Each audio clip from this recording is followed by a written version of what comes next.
They were very large, but I've got blue eyes, and this female that came out also had blue eyes. She wore a dress that was sort of reminiscent of what the child wore years before in what I thought was a dream. She walked out, and I was being watched. I could tell that there were other beings in the room, that I couldn't turn my head as I sat at this chair. And this female walked out, and I was overwhelmed with so much love for her. Unbelievable love. And I think the only thing you could say is, now I do not have any children, but this is an absolute, overwhelming, committed sense of motherly love I felt when this female came out. She walked beside my chair, stood behind me, and put a hand on my shoulder. She seemed somewhat in a hypnotic state herself. There was not any sense of joy or happiness about her. She was very fair-skinned, very solemn, and only stood beside me, did not seem to really recognize me or identify with me herself. But I had a sense that she was almost in a captive state herself. But my heart was so filled with love for her. It was unbelievable what I felt. And it was the same feeling that I had had in those dreams that I believed were dreams years before. And she left very quickly. She didn't stay there, but maybe, I don't know, less than a minute, and walked out of the room. Never looked into my face, nothing like that. I later drew a picture of her. I found her extraordinarily beautiful. Strange emotion. I would tell you that although there's no logic to it, I would tell you that she felt like she was my daughter. There was some connection there that was absolutely astounding, that I've never even felt in my day-to-day, ordinary life, that I felt for her. I've since, I only saw her that one time, and I have since made the connection between those early experiences, and I no longer believe those were dreams. I believe that I had been exposed to her earlier, far before I knew, and I believe contact is, there's been other experiences that have led me to believe contact has been ongoing throughout my life. And indeed, she may have been created from my genetic material, from my eggs. I may have indeed bonded with her at some point in time. When I hear this come from myself, it sounds so illogical. It's not a stand I want to take, but it's something that I deeply feel. I can't explain. Other than this experience, I have seen through what looked like a glass window into a room where I have seen babies, a number of babies, much younger than I had recalled with her. Very small babies in various states of physical health, some of them looking very sickly, sitting on mats on the floor in this room. I was watched at the time by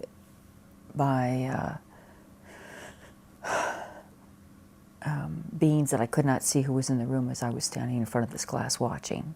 And I recall several other human females in the room with these babies. And it just was very sad to me. They did not look healthy at all. And I would suppose that these could be considered hybrids. They did not look fully human. They looked similar to the child and the adult female that had been, revealed to me that I'd had contact with, much younger. But they, it was as though something genetically was wrong with them too.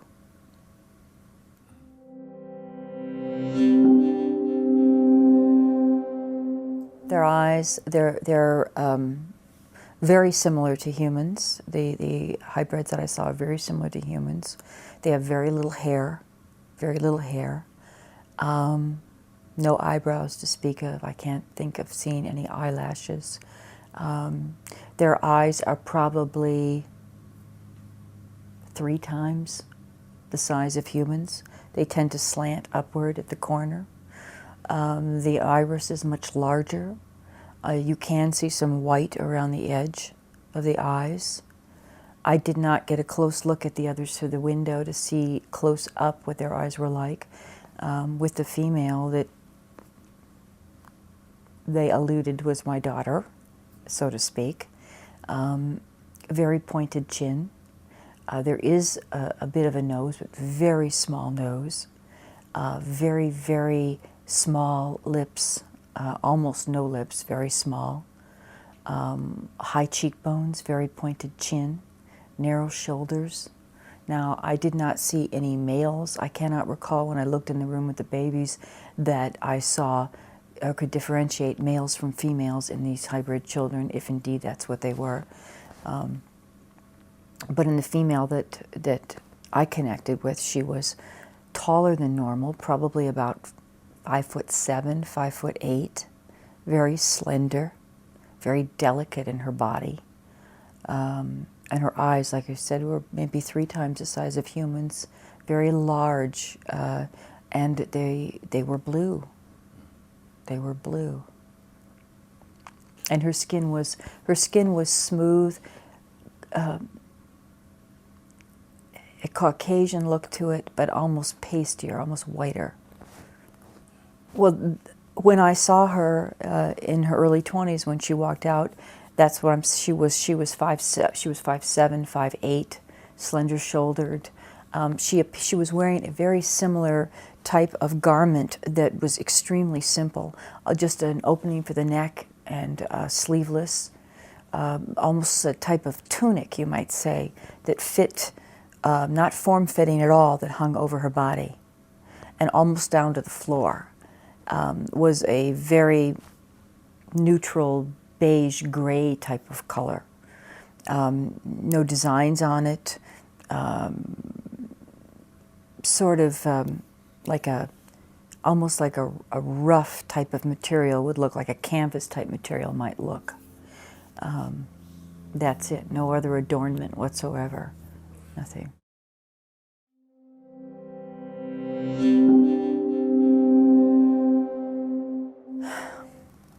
She was very robotic.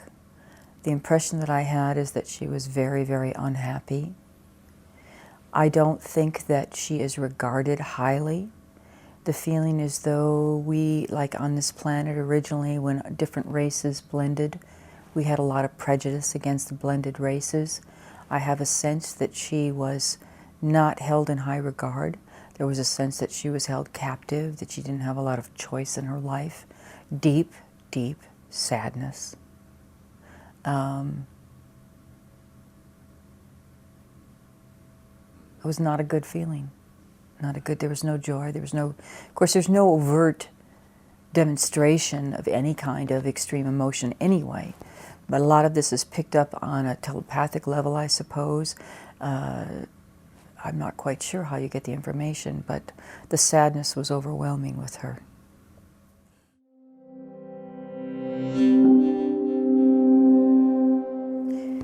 One of the things that I've been very careful about, it's a little unusual with me, is that to this day I have almost no exposure to what other people are experiencing here. Okay.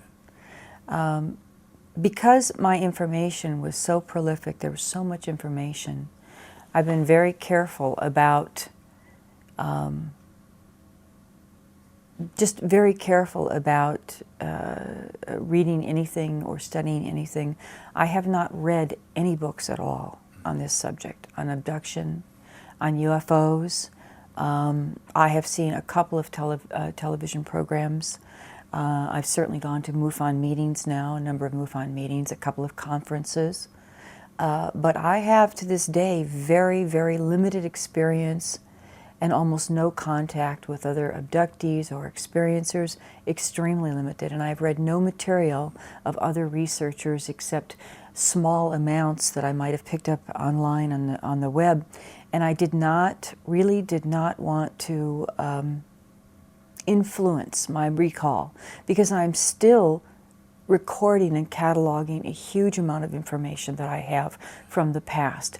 And I do not want to read books yet. I'm not ready to read other books. I'm not ready to spend any amount of time in reviewing anybody else's research or exposing myself to too much. I'm just really limiting that. So I do not know yet, and did not know about the skin condition reported by others, or I have almost no knowledge of that.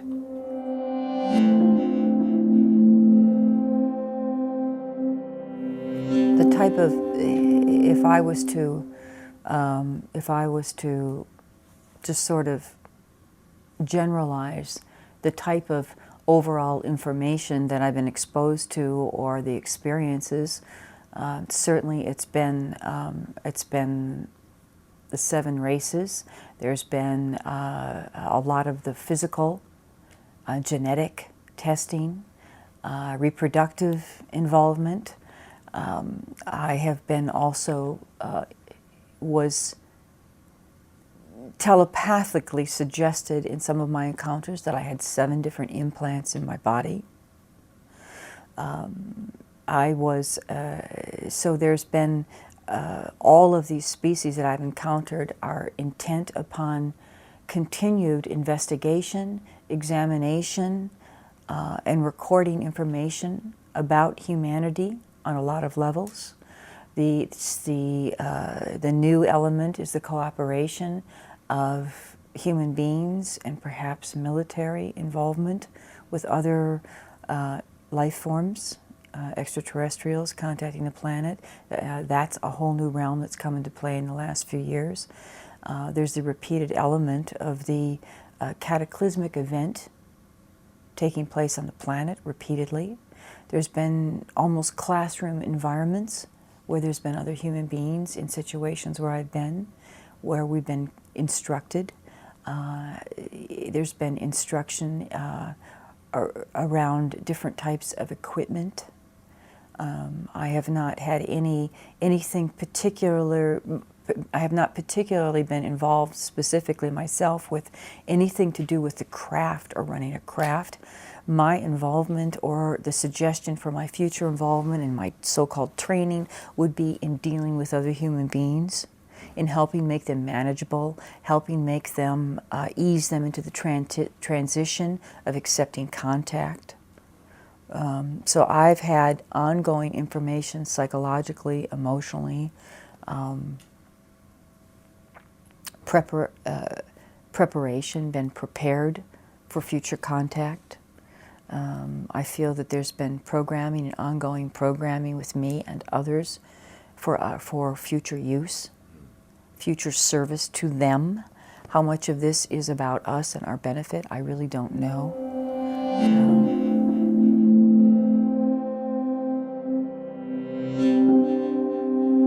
I believe human nature is generated by is propelled rather by one of 2 things. From a standpoint of love and trust, or a standpoint of fear and hate. We're either trying to obtain something or we're running from something. Anytime that we're exposed, and it's certainly been my life, anytime I'm exposed to a completely new and radical theory or idea, I tend to revolt. If it doesn't fit into a neat little package of my world, my understanding of things, there's always some measure of resistance, and I find that in general with people.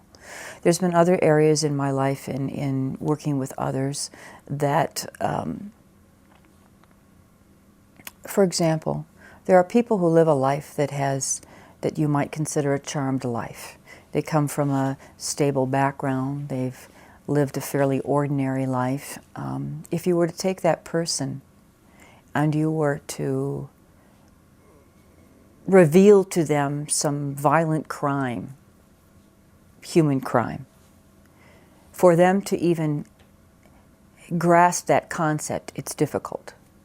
If you've never been exposed to violence and you initially have some traumatic, violent experience or exposure to it, I can't believe it. I can't believe he did that. I can't believe that happened. I can't believe there's serial killers.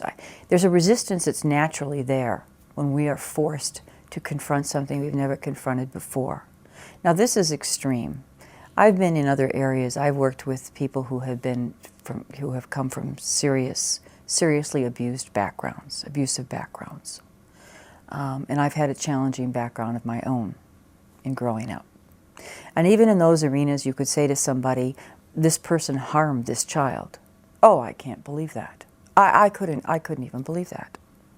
Now, if you're going to explore something, one of the things that bothers me is when we hear out in the media, he's a skeptic, he's a confirmed skeptic. I believe if you're going to approach something, a new idea, a new concept, you've got to get in middle ground. What that means is, where can we find this place where we are neither a believer nor a skeptic? If we are an absolute believer without any facts, I don't think that's a place to stand either. I don't think you can gather information if you've already got a preconceived stand you're taking, be it a complete believer or a complete skeptic. If you are a skeptic that approaches a subject, any subject, and says, no, that can't be, you're crazy, you're nuts. Absolutely not. You've got somebody who's already programmed. So either way, the optimal place that you need to be is neither a believer nor a skeptic. Find that place of being open. So in dealing with people,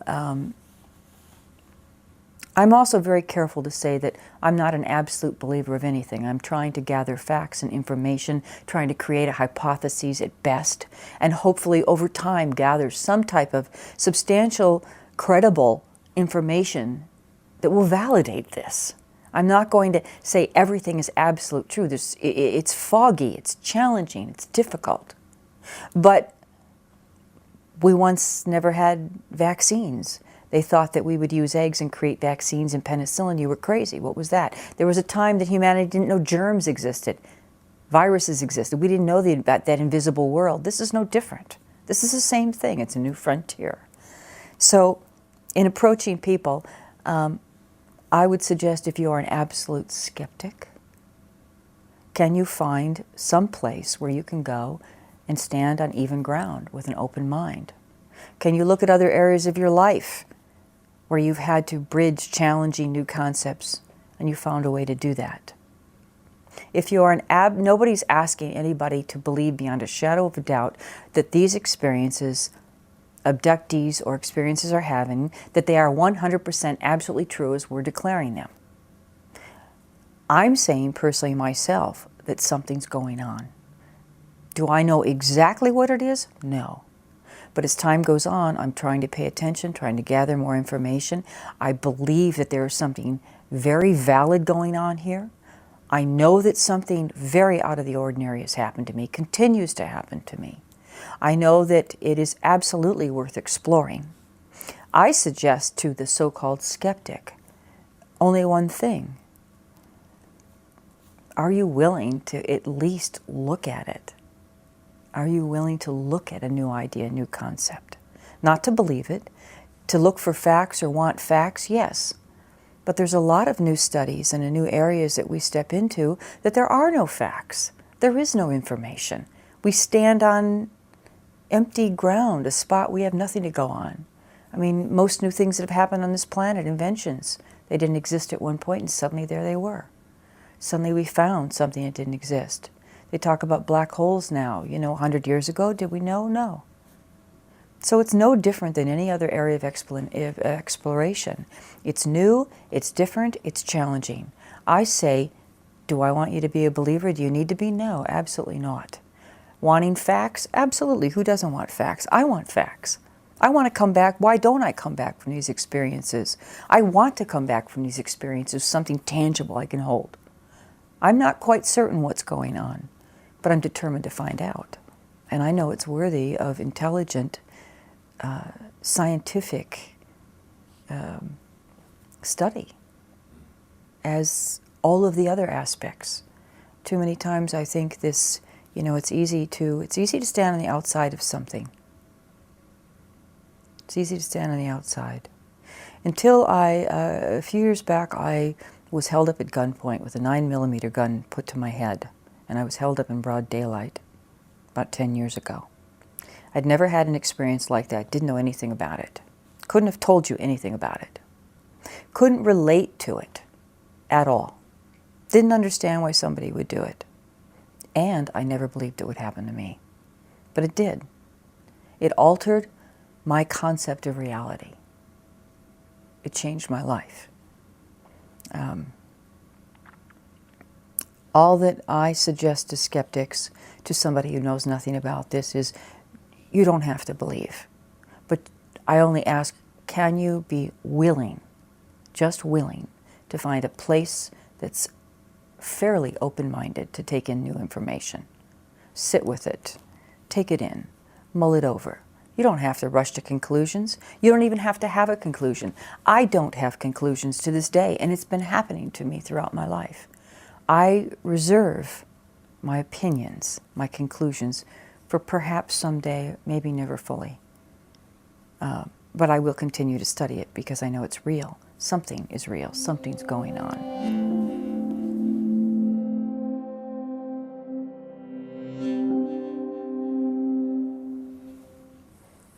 Someplace good. Someplace good. I see it happening to myself. I see my psyche evolving. I see my spiritual self evolving.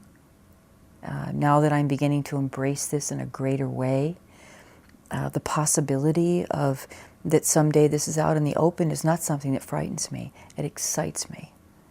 The expansion of humanity, the interaction of other races off planet, the possibility, you see that in some level we're evolving, humanity is evolving. You see it evident in our film, in our books, in the creative side of our life. You see it happening.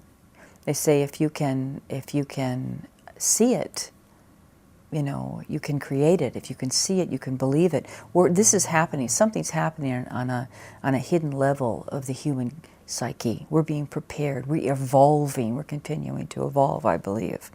And as that evolution takes place, we're seeing it reflected not only in a greater awareness of this, but we're seeing it reflected in our arts.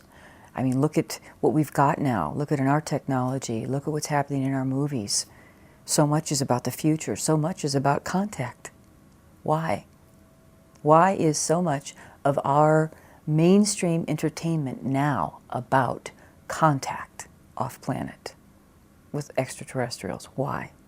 If on some level our consciousness isn't coming to a point that we're coming to believe it, coming to know it on some level.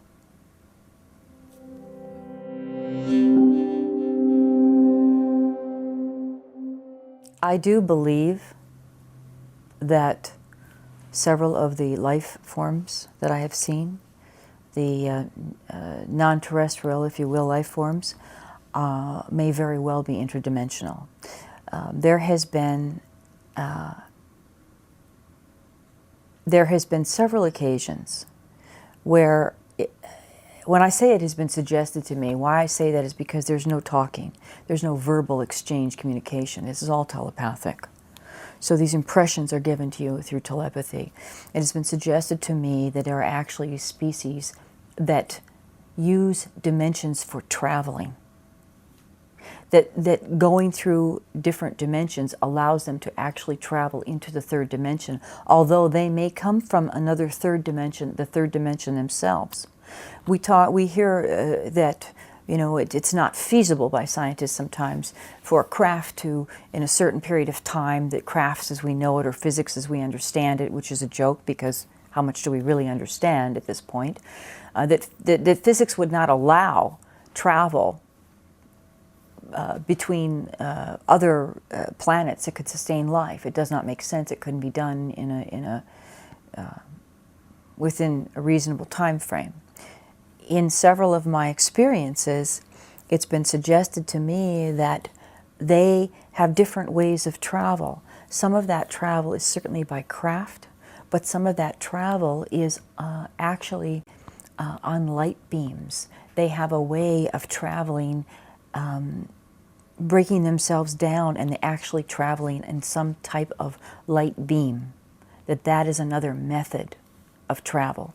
I recall one instance, and this goes back to probably 3 years ago, about 3 years ago, and I was living in Lake Forest, California, and was getting ready to go to bed. This is one of my very conscious, totally awake experiences. And I was getting ready to retire for the night. It was during the week, and I had my little dog was sitting on my bed, and I was brushing my teeth, doing things before I went to bed. And I looked and I saw a bright light outside my window. And my dog, Murphy, was sitting on the bed, and he became very anxious. And I saw what looked like a light that kind of exploded outside. A very bright, brilliant light exploded outside the window. I turned and looked out. Then I sat down on the edge of the bed. Boom, that light was in my room all of a sudden. And this light, it was like a ball of light that sort of exploded at the foot of my bed. And I watched this thing. Now I'm completely awake. I'd been standing up, and there's this light. And I sat down on the edge of the bed because this was a very unusual experience with light. And I saw several of these beings. This is the first time and the only time I'd ever seen this kind of being step out of this light. And I sort of refer to this as a drive-by. It was a really strange experience. It was unlike anything I'd ever seen before. The travel, the arrival, everything was different. And I sat down on the edge of the bed. I did a most bizarre thing. I jumped under the covers and I pulled the covers over my head. And I thought later on, why did I do that? Why did I do that? Why didn't I stay standing up? Why didn't I do that? And I did. And later on, about an hour later, I came to, and I was sitting on my bed, sitting on top of the covers on my bed. And I had a recall that after I laid down, that 3 of these had stepped out. And I realized that they were traveling. Somehow they conveyed to me that they were traveling in light. Somehow they reduced them so they're almost kind of transparent and bluish. And they were traveling on light. And as strange as this sounds, they were interested in my arms and legs as I laid on the bed. They leaned over me, they just looked. They looked at my arms and legs and the way my joints moved. That was their only interest. It was the strangest encounter. And I watched them step into that light, and the light went out through the ceiling. It was gone. It was a very, very quick thing. But certainly the initial stage, I was fully conscious and I was sitting up when that ball light came into my room, and I saw them start to come out. Then I was under the covers and I was out. I realized then, I began to think about it, and in subsequent experiences where I had contact with familiar species, it was suggested to me telepathically that there were a variety of methods for transport, that a craft was the lesser of it, that different species had different ways. I was also suggested that somehow that they could enter another dimension from the third dimension, enter into another dimension, and it allowed them to transport themselves elsewhere in the 3D world. And distance was no longer. In other words, they used a certain dimension simply as transport. They didn't live in that dimension, but that dimension was a transport tool for them to reach another area, far in distance in the third dimension. So there has been several methods of transport that have been pointed out to me.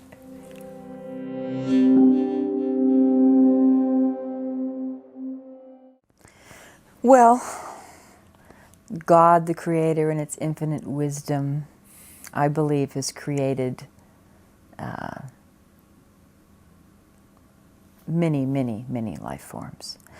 For whatever reason that is unknown to me, I have been exposed and have interaction with a limited number, which, as I said, is 7 different beings. Why those have been exposed to me, why they have been interested in me, those only, I don't know. Now, this is as much conscious recall as I have. Perhaps there has been something I'm unaware of, I don't know. Do I believe that there are perhaps an infinite number in existence? Well, God expresses infinitely. If we look again back to planet Earth, what do we see here? We see an infinite number, and they're still being discovered in the rainforest. There's creatures, we hear all the time about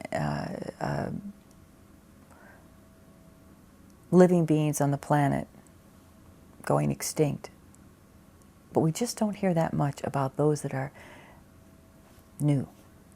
newly discovered. New life forms are being discovered on this planet all the time, but for some reason we don't seem to hear that.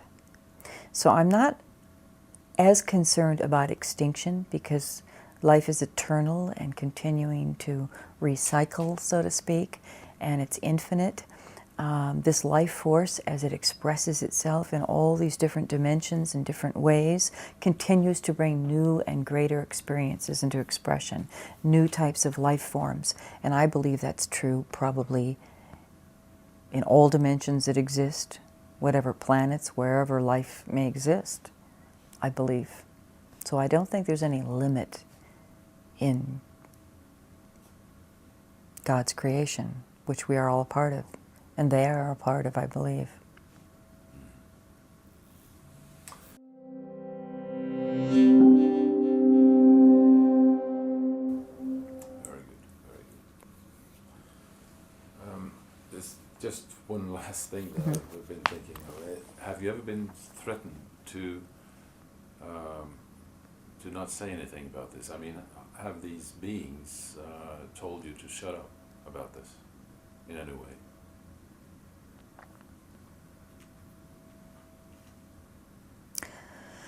As to whether or not I've been encouraged to refrain from speaking about this by extraterrestrials, I cannot say that there's been no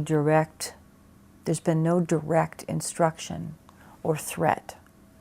But I can certainly say initially, and considering the fact that I withheld it for 15 years, there was some type of psychological thing imposed upon me, I believe, that may have been imposed upon them, some type of conditioning, hypnotic suggestion perhaps, given to me to refrain from speaking about it. Only through a great deal of effort, discomfort, did I finally come about and become ready and willing to discuss it. And it took some effort to force myself to move through it. And I do believe there may have been some type of suggestion presented, not directly, but indirectly, that I refrain from communicating about this. And you don't, at this time, experience any type of, mind control or anything like that? I think that I'm monitored. I think there's an awareness. I believe that there is an awareness about me and my activities. I think it's very curious to me that since I started speaking about this, Barbara Lamb and I wrote the book together. Since I have come out in the open and began to communicate about this, I think it's very curious that my experiences have taken on a different quality, and particularly interesting that some of my experiences are involving humans, military-type personnel, and underground facilities. That is really very interesting to me. So I do feel I may have some other kind of monitoring going on, but I have not felt threatened in any way. Maybe that's because I don't have a radical approach to things. I don't know. But I can't say that I feel threatened. I haven't seen any helicopters overhead. I have had only 2 encounters that I would consider suspicious. One at a convention up in San Francisco a year ago, where I was approached by a very unusual albino woman that was very aggressive with me and held me fairly captive in conversation for about 15 minutes. It was a very hypnotic and extremely uncomfortable event that took place. And she was close to 6 foot tall, very, very skinny. Really questioned whether or not she was a human being. It was a very unusual experience witnessed by another therapist that was there. Craig Lang was there, and a friend of mine that had come up with me that was at the book table with me. They both were present when this happened, and she was literally 6 inches from my face. And really, it was a very intense questioning. And on one other occasion at a MUFON meeting, I had an experience with 2 what might be considered men in black. Other than those 2 experiences, I've had nothing, nobody accost me, nothing threatening.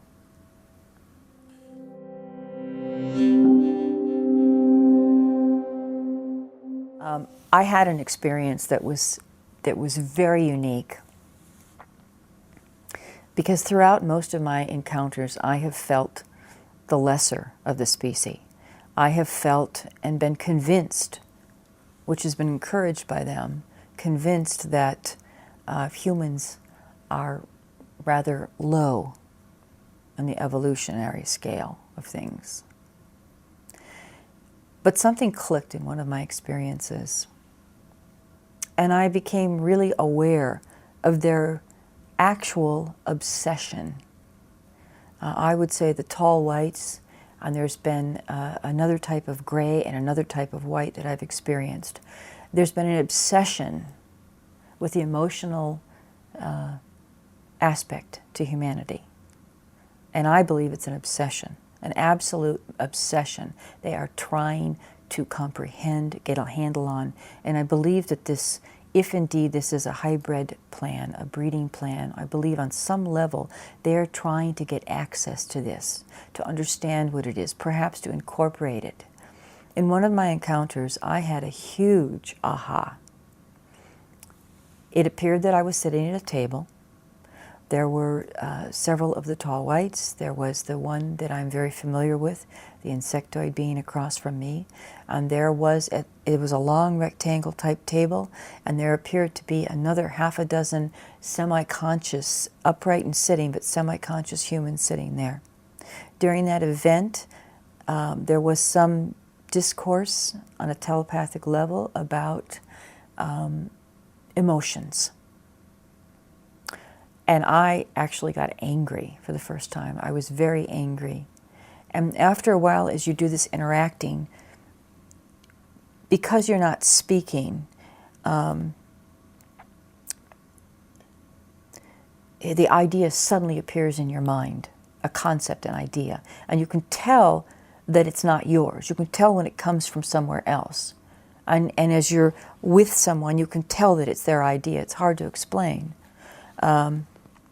It was a very, on my part, a very heated exchange about emotions, and I got it. I really understood that they covet and envy the emotional makeup of humanity. They can't find it in their testing. They're trying to find it like we do, like on this planet, animal behaviorists. As they study animals, will watch how they react in a maze. They're doing the same thing to us, trying to find out what it is that motivates us. What motivates motherly love? What is this intangible thing? They can't find it, and they want it. They're frightened of it, and that's why they subdue us, because they realize that it's a volatile thing, and it's unpredictable on one hand, but on the other hand, I believe they covet it. In this particular experience, that came out. And I began to try to define, and I said, I got it, you want what we have. And I realized that where I had thought that we were inferior to most of these species because of our lack of technological development in comparison, travel, a wide variety of things, I realized that perhaps that God, back to God and God's infinite expression, actually through us, perhaps was creating a grand experiment. Perhaps this was something that may or may not have ever been done before. We've looked at you know, so often we look at the emotional nature because it can be so volatile. We look at it as sometimes primitive. But maybe not. Maybe in humanity, God is taking and stepping one greater step forward.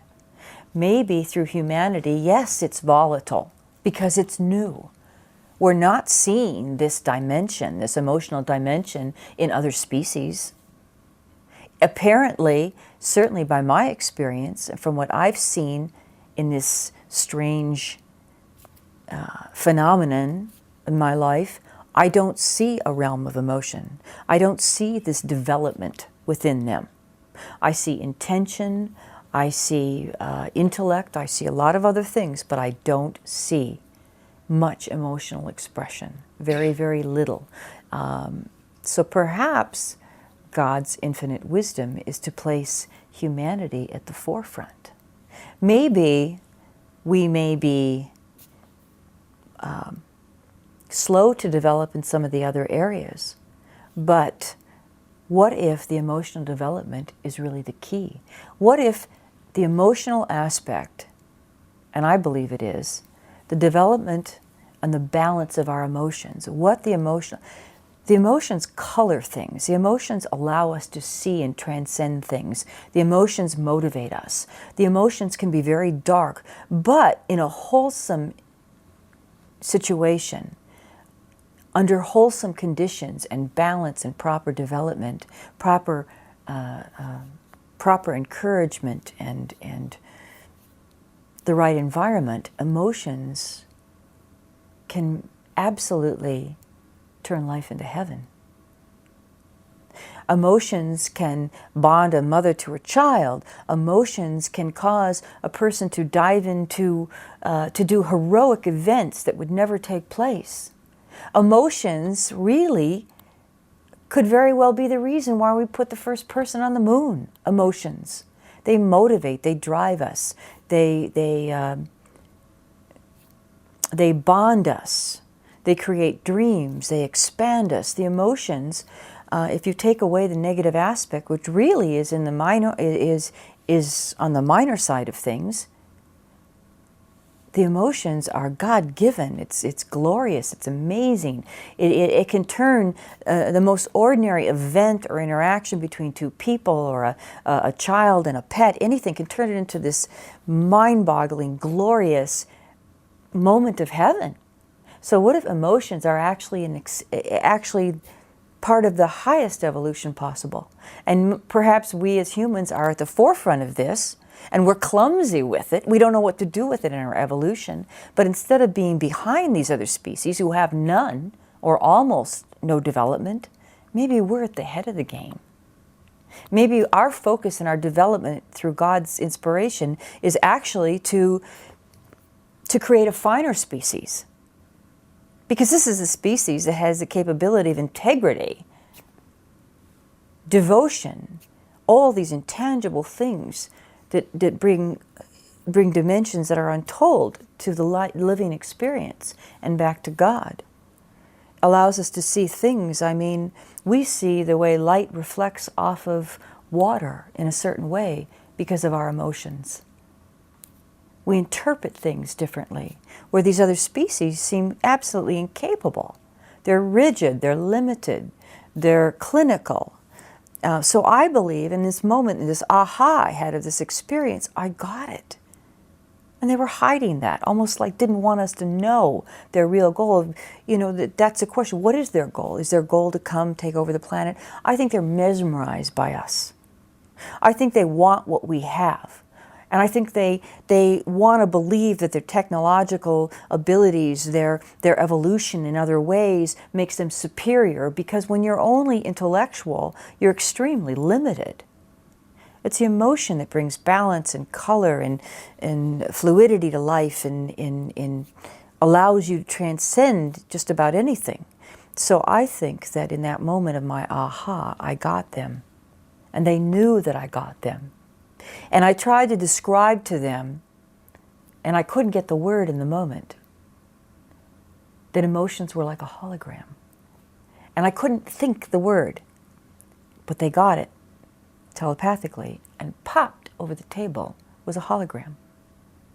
It was a cube that was like 3 foot square all the way around, this cube that floated over the table. And all I could see was images of colors and things moving inside. I couldn't see anything specific. But I went, that's it. It's an intangible thing with so many dimensions and emotions, and I was arguing back with them, and I actually tried to verbally speak in the experience for the first time, because I was on to something. I was so excited, and I was angry at them because it felt like they'd held this intention and their secret motive and their secret obsession with us in order to make us feel less than, inferior. Not letting us know that the secret is we may actually be superior in certain ways to them in our development. We may be on to something they're not. Why would so many species be interested in Earth? Why would so many species be interested in humanity in this way? Why? If we are one of a billion planets or a million, whatever planets that could be sustaining life, why this little tiny, tiny little nothing planet? Why would we have this kind of activity if there wasn't something special here? I believe that may be it. And in that moment, when I got it, they got that I got it. Whatever fear was there was gone, and I no longer felt the victim, and I no longer felt inferior. I understood something.